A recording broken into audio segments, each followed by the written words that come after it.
एक ही गरीब की आह बहुत होती है और ये बहुत सारे लोग हैं, अगर आह इनकी लग गई तो सरकारें बर्बाद हो जाएंगी।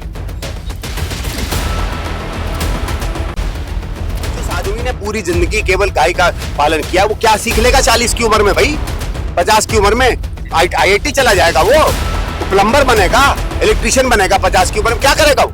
हमें चुना इसलिए जाता है कि दुख दर्द में और जब अन्याय हो तो हम वहां जाके खड़े हो और यथासंभव कोशिश करें। तो सेवा आपकी हमारी कर रहे हैं, दूध कौन पीता है? टाटा बिरला थोड़ी पीते हैं, आमजन पीता है भाई। इनका दूध कहां जाता है? इनके दूध से कोई बड़ी बड़ी क्या अग्रवाल स्वीट हाउस या टेंट हाउस खोले?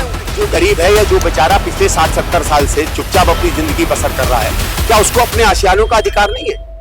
क्या कहेंगे, आज इतनी जनसभा में काफी लोग पीड़ित हैं जिनको लगता है कि हमारा आशियाना हमसे छीन सकता है। देखिए, ये तो पूरी कहानी मुझे समझ में नहीं आ रही। मुझे याद है 2005 में, कम से कम यहाँ की मैं घड़ोली डेयरी फार्म की बात करता हूँ, यहाँ एक बात आई थी, तोड़ने की बात आई थी, MCD के लोग आए थे और हम लोगों ने मुख्यमंत्री जी के यहाँ मीटिंग की थी। अमरीश जी भी उस समय विधायक थे और ये बात हुई थी कि नहीं, यहाँ रेजिडेंशियल अलाउड होना चाहिए।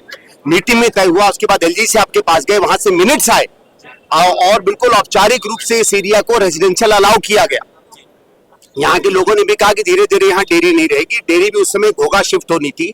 लेकिन मैं एक और चीज बात बताऊं, आपके अभी एक साथी ने बताया, उस समय भी घोघा डेयरी में कोई ऐसा इंतजाम नहीं था कि डेयरी वाला वहां मूव कर सके। मैं आपको ऑफिशियली बता रहा हूं कि मुख्यमंत्री जी को घोघा में बुलाया गया था नई घोघा डेयरी का इनॉग्रेशन करने के लिए। मैडम जब वहां पहुंची, मेरा इलाका था क्योंकि नरेला के बिल्कुल बॉर्डर पर वो थी, तो उस समय नरेला भी ईस्ट दिल्ली का हिस्सा हुआ करता था। हम लोगों के बीच में खलबड़ी मच गई क्योंकि CM साहब ने कहा मैं तो इसे इनॉग्रेट नहीं करूंगी क्योंकि आधा बना, ये क्या बकवास बना। अधिकारी वो डांटा और फिर हमने कहा कि नहीं मैम आप इनॉग्रेशन कर दीजिए, जैसा भी है, कम से कम जिनका जरूरत होगी तो उनका ठीक है करूंगी। बहुत गुस्से में थी वो, तो इनॉग्रेशन हुई। उसके बाद वहां फैसिलिटीज देनी थी। पिछले 10-15 साल में MCD ने उस डेयरी का क्या किया, ये सवाल खड़ा होता है। DDA ने उस डेयरी का क्या किया, ये सवाल खड़ा होता है। LG साहब के ऑफिस उसको क्यों नहीं देख रहे थे, मुख्यमंत्री के ऑफिस उसे क्यों नहीं देख रहे थे? सबको मालूम था कि कुछ डेयरीज को शिफ्ट करना है। ये भी मालूम था कि इन डेयरीज पर एक सवाल खड़ा हुआ है, तो क्यों नहीं इन पर ध्यान दिया गया भाई? 12-15 साल। आम इंसान को एक बार जब सरकार से रिलीफ मिल जाती है, वो सोचता है कि मेरी समस्या पूरी हो गई है, मेरे विधायक हैं, मेरे सांसद हैं, मेरी सरकारें हैं, मेरे अधिकारी हैं, वो संरक्षण करेंगे मेरा।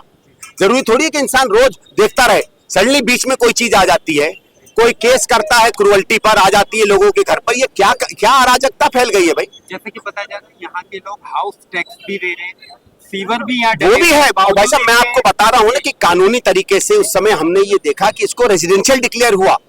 और आप क्या मार्केट्स हैं, है कि नहीं दिल्ली में? मार्केट्स के ऊपर लोग रहते हैं कि नहीं रहते हैं? आपका एक उदाहरण देता हूँ, मुख्यमंत्री जी के कॉन्स्टिट्यूंसी में दिल्ली की एक बड़ी प्रसिद्ध मार्केट है खान मार्केट। खान मार्केट के ऊपर रेजिडेंशियल हुआ करता था, वहां लोगों ने दुकानें चालू की, NDMC ने बंद किया, तो लोगों ने कहा नहीं भाई आज रूप बदल गया है दिल्ली का। अगर लोग अपनी दुकान पे नहीं रहना चाहते हैं, 4 पैसे कमाना चाहते हैं, तो नीचे दुकान ऊपर दुकान क्यों नहीं होनी चाहिए?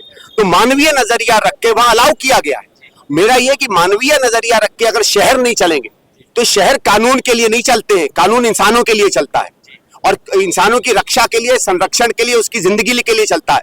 और उसकी जिंदगी में 2 सबसे बड़ी चीजें होती हैं, उसका घर और उसका व्यवसाय।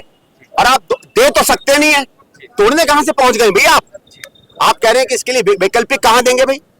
कहां देंगे? यहां से 80-100 किलोमीटर, 200 किलोमीटर दूर।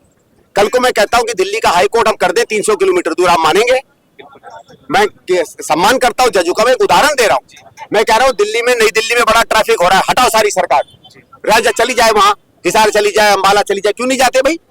क्योंकि हर का एक जगह होती है। और क्या जो गरीब है या जो बेचारा पिछले 60-70 साल से चुपचाप अपनी जिंदगी बसर कर रहा है, क्या उसको अपने आशियानों का अधिकार नहीं है? और ये तो सरकार की अलॉटेड जमीन है भाई, कौन अधिकृत है क्या? मैं एक और बात आपको बताता हूँ, हमारे यहाँ मास्टर प्लान में हमारे यहाँ स्लम्स हैं, ठीक है, उसमें दिल्ली का गरीब आदमी बसता है, उस बेचारे को कोई जगह नहीं मिलती है, वो अपना छोटा मोटा एक घर बनाता है, पर क्योंकि उसमें वोट है, जब भी स्लम हटता है सारे लोग पहुंच जाते हैं, स्लम के संरक्षण के लिए पहुंच जाते हैं। वो तो अनाधिकृत जमीन है, वो तो अधिकृत भी नहीं, और उसको होना चाहिए, मैं ये नहीं कह रहा हूं, बिल्कुल उसको सम्मान मिलना चाहिए। तो जो बिल्कुल अनाधिकृत है उसका भी सम्मान करते हुए, उसकी भी मानवीयता देखते हुए, उसकी भी जिंदगी देखते हुए अगर हमारी पूरी चुनी हुई सरकारें उनके लिए जमीन पर उतर आती हैं, तो इन लोगों की क्या गलती है भाई? इनको तो जमीनें सरकार ने दी हैं और ये तो सेवा आपकी हमारी कर रहे हैं। दूध कौन पीता है? टाटा बिरला थोड़ी पीते हैं, आमजन पीता है भाई। इनका दूध कहां जाता है? इनके दूध से कोई बड़ी बड़ी क्या अग्रवाल स्वीट हाउस या टेंट हाउस खोले हुए हैं? ये तो अपना दूध बेचते हैं बेचारे लोग, उससे वो करते हैं। तो मेरे हिसाब से तो ये ऐसी समस्या है जिसमें अधिकारियों को और चुने हुए प्रतिनिधियों को इनके साथ खड़ा हुआ दिखना चाहिए था। आज कोर्ट में अगर किसी को लड़ाई लड़नी चाहिए थी तो सरकार को लड़नी चाहिए थी। जब दिल्ली में सीएनजी बसों में बसें बंद हो रही थी तो बस के लोग लड़ाई लड़ रहे थे या दिल्ली सरकार लड़ाई लड़ रही थी? दिल्ली सरकार लड़ाई लड़ रही थी। जब सीलिंग हुआ था और दुकानें बंद हो रही थी तो फ्रंट में दिल्ली सरकार, भारत सरकार खड़ी थी या दुकानदार खड़े थे? हम लोग खड़े थे भाई, चुने हुए प्रतिनिधि खड़े थे, अमरीश जी खड़े थे, मैं खड़े थे, मुख्यमंत्री हमारे खड़ी थी, हमारे वो जयपाल रेड्डी जी मंत्री थे वो खड़े थे सामने। हमें चुना इसलिए जाता है कि दुख दर्द में और जब अन्याय हो तो हम वहां जाके खड़े हो और यथासंभव कोशिश करें। कभी हो सकता है 80% लड़ाई जीतेंगे, कभी 50% जीतेंगे, कभी 60% जीतेंगे, कभी समय निकालकर हम आगे कोई सहूलियत ले लेंगे। लेकिन अगर आप घर बैठकर सिर्फ एक दूसरे पर उंगली उठाते रहेंगे तो मरेगी केवल जनता। लगभग 50,000 लोगों का आशियाना बचाने के लिए आप क्या कुछ कदम उठाने वाले हैं? देखिए साहब, मेरे पास तो कोई अधिकार नहीं है। मेरे एक मित्र हैं, बड़े अच्छे लॉयर हैं, मैंने उनसे आग्रह किया है कि भैया आप इनकी मदद करिए और मैं उनका सम्मान भी करता हूं, उनका नहीं, मैं पूरी तरीके से इनकी मदद करूंगा क्योंकि अभी अगले 2-3 दिन में कानूनी कार्रवाई है। दूसरा, मैंने संतराम जी से और बाकी जो हमारे यहाँ नेता हैं उनसे कहा है कि आप तय कर लीजिए हमें किसके पास चलना है। दिल्ली सरकार में चलना है, मुख्यमंत्री जी के पास चलना है, एलजी साहब के पास चलना है, दिल्ली में चलना है, आप चलिए। आपको जरूरत पड़े मैं भी साथ चलूंगा।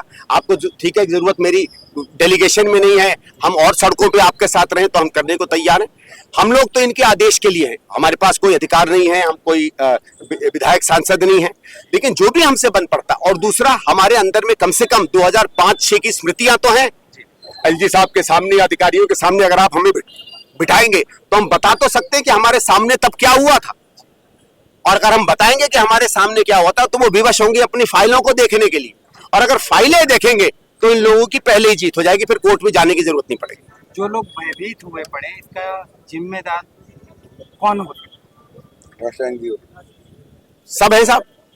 आपने कहा कि एक एनजीओ ने केस किया था, वो उनका तो है, मुझे तो पता ही नहीं उनका क्या मंशा है क्या नहीं है, मैं तो कुछ नहीं जानता हूं।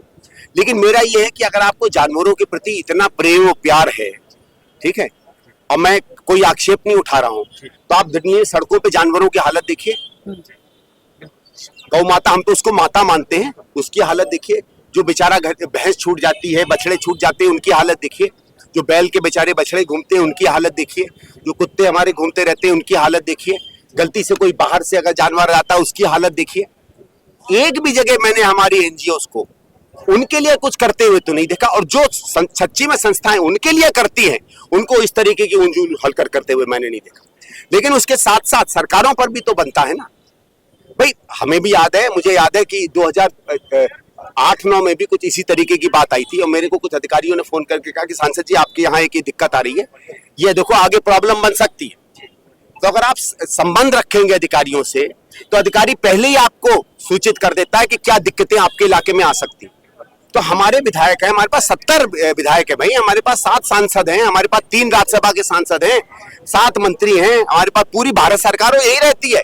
और कोई ऐसा बड़ा नेता नहीं होगा हिंदुस्तान में जिसका दिल्ली में घर नहीं होगा, और हो सकता है यहाँ आसपास में भी घर हो। और आजकल तो लीडरों के फार्म हाउस भी बड़े होते हैं, तो भी आस पास में होंगे, डेरियों के आसपास। क्या उनको किसी को कोई चिंता ही नहीं है दिल्ली के लोगों की?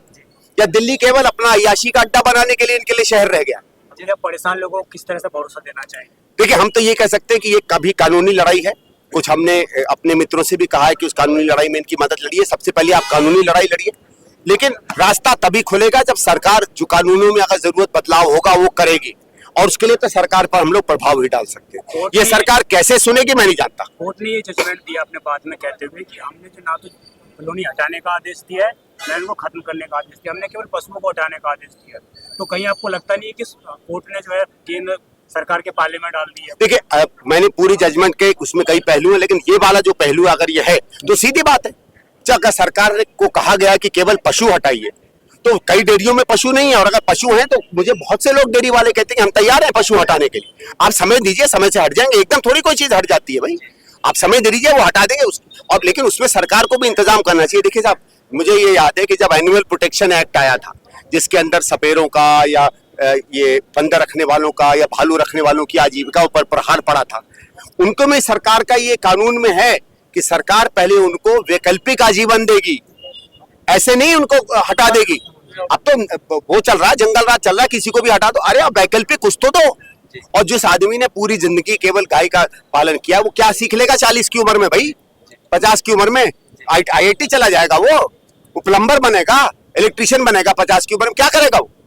आप या तो उसको वैकल्पिक व्यवस्था दीजिए, रोज आप हर चीज फ्री करते हैं तो कम से कम उन बेचारों को कुछ पेंशन ही बांध दीजिए, अरे कुछ तो मदद करिए उनकी। लेकिन अगर आपको ये लगता है कि 11 डेयरियों में वोट नहीं है, इसके लोग असर नहीं कर सकते, तो भूल जाइए। एक ही गरीब की आह बहुत होती है, और ये बहुत सारे लोग हैं, अगर आह इनकी लग गई तो सरकारें बर्बाद हो जाएंगी।